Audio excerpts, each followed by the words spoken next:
Bismillahirrahmanirrahim. Assalamualaikum warahmatullahi wabarakatuh. Para pemirsa, hadirin, saudaraku yang dimuliakan oleh Allah Subhanahu wa Ta'ala. Bagaimanakah perasaan kita ketika orang tua kita dihina dan nista?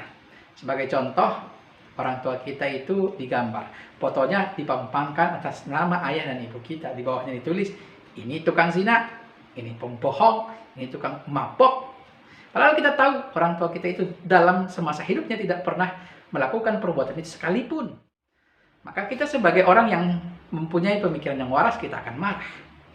Lah bagaimana ketika yang dihina dan dinista itu adalah Nabi kita, baginda Rasulullah Muhammad SAW, manusia paling agung sejagat raya, agung di langit, agung di bumi. Nabi yang senantiasa kita harapkan saat dia lahir, pasti secara akal sehatnya kita lebih marah ketika beliau dihina dan dinista.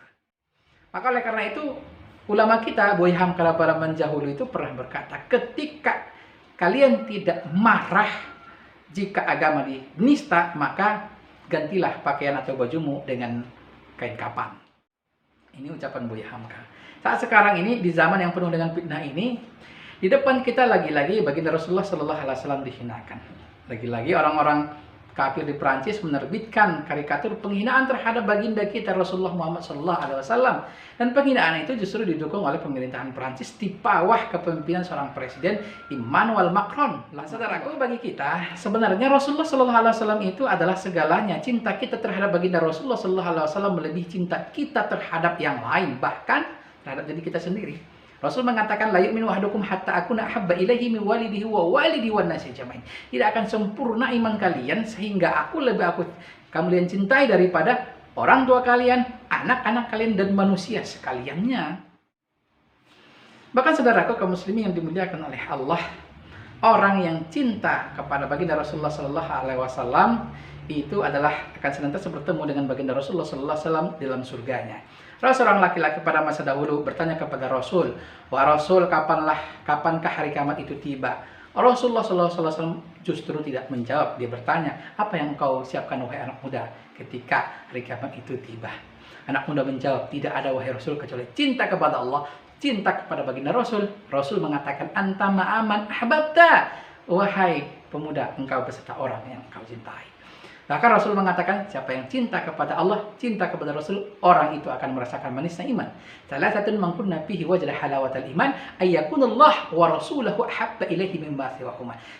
Ada 3 perkara yang ketiga-tiga itu ada dalam diri seseorang, maka ia akan memperoleh manisnya iman. Salah satunya adalah bahwasanya Allah dan Rasulnya lebih cintai kepada selain daripada keduanya. Oleh karena itu, istihza, menista kehormatan baginda Rasulullah SAW, menghinakan kemuliaan baginda Rasulullah SAW, itu adalah perkara yang haram, masuk ke dalam kategori besar yang menyebabkan pelakunya harus dihukum mati. Karena sesungguhnya orang yang menghinakan baginda Rasul itu adalah menyakiti Allah Subhanahu wa Ta'ala dan mendapat laknat Allah Subhanahu wa Ta'ala baik di dunia maupun di akhirat nantinya. Allah mengatakan, innal ladzina yu'dzunallaha wa rasulahu wa la'anahumullahu fid dunya wal akhirah wa adda lahum adzabun muhina. Sesungguhnya orang yang menyakiti Allah, menyakiti baginda Rasul, mereka itu adalah mendapatkan laknat Allah di dunia ini maupun di akhirat nantinya. Dan Allah menyediakan bagi mereka siksaan yang sangat menghinakan.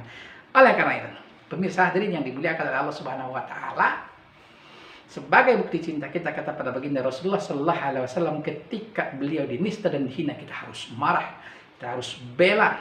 Oleh karena itu, kita tingkatkan keimanan kita kuatkan keyakinan kita di zaman yang penuh dengan fitnah ini. Kita taat kepada Allah dengan secara sempurna, taat kepada baginda Rasulullah SAW secara sempurna, bela kehormatan, bela kemuliaan baginda kita Rasulullah Muhammad SAW, sembari kita berjuang untuk menerapkan risalah yang dibawa oleh baginda Rasulullah, yaitu risalah Islam. Karena dengan penerapan risalah Islam secara kapal dalam kehidupan, kita mampu menyelesaikan berbagai macam problematika kaum muslimin, permasalahan kaum muslimin, termasuk salah satunya adalah penghinaan dan penistaan yang silih berganti lagi-lagi terjadi dalam kehidupan kita. Pemirsa hadirin yang dimuliakan oleh Allah, billahi taufiq wal hidayah. Wassalamualaikum warahmatullahi wabarakatuh.